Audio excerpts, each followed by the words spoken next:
국군 포로.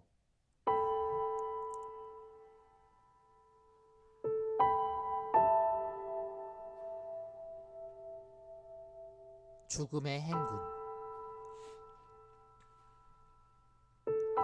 포로들의 생활은 남이나 북이나 모두 비참했다. 그런데 북쪽의 사정이 더욱 비참했다. 거제도가 커피라면 중강지는 TOP. 한국전쟁 당시 국군 포로의 수는 총 8만 명 정도였는데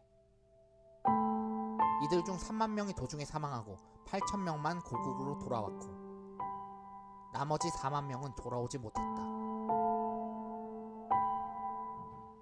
당시 북한의 포로 수용소는 대부분 평안북도의 산간지역에 위치하고 있었는데 중강진, 강계, 만포, 수풍댐 일대가 대표적이었다.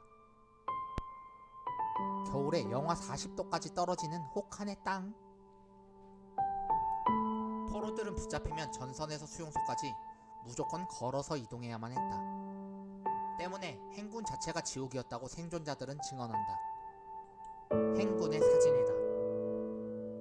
사는 것보다 죽는 것이 편했다. 보급품이라고는 붙잡힐 때 입었던 군복과 군화가 전부였기 때문에 수백 킬로미터 길을 걸으면서 수많은 사람들이 헤어지고 떨어진 옷과 신발 때문에 부상에 시달렸고 겨울에는 혹한 속에서 떨어야만 했다.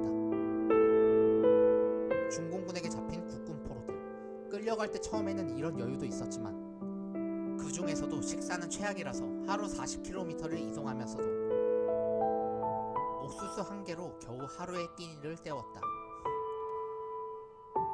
못 먹은 터라 면역력이 떨어졌기 때문에 갖가지 질병에도 시달려야만 했었다. 낙동강 전선에서 포로가 된 한 국군 포로는 이렇게 증언한다.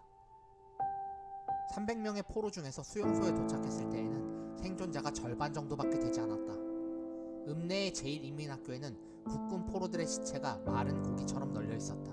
포로들에 대한 대우는 인민군이 중공군보다 더욱 포악했다고 하는데 특히 인민군들은 이동이 어렵거나 저항하는 포로들을 보면 즉결 처형하는 경우가 많았다고 한다. 죽기 싫으면 날래 일어나라우.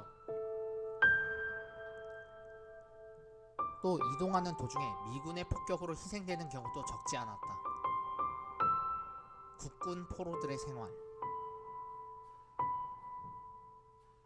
포로 수용소에 도착하면 더 이상 행군을 하지 않아도 된다는 자체만으로 포로들은 한시름을 놓게 되었다. 그나마 걷지 않게 됐으니. 하지만 배고픔과 추위는 여전히 견디기 힘든 고통이었다. 수용소의 식사도 열악하기 마찬가지여서 아침과 저녁에 옥수수 75알 정도씩 2번 배급되는 게 전부였다. 헐, 알까지 셀 정도면. 때문에 제대로 일어설 수 있는 사람도 드물었지만 그런 와중에 몸이 성한 포로들은 노동력을 제공해야만 했었다. 차라리 죽는 게 낫겠어. 이런 상황에서 인민군의 설득 공작이 진행되었다. 죄를 씻고 인민군에 입대하라우. 극하면 맘껏 먹을 수 있다우. 무엇보다도 배불리 먹을 수 있다는 것은 참을 수 없는 유혹이었다. 물론 김일성의 항일 무장투쟁이나 북한 사회의 우월성 등이 함께 선전되었다. 하지만 이런 열악한 상황 속에서도 북한의 수용소에서는 좀처럼 폭동이 일어나지 않았다. 허기져서 하늘이 노란데 폭동은 무슨.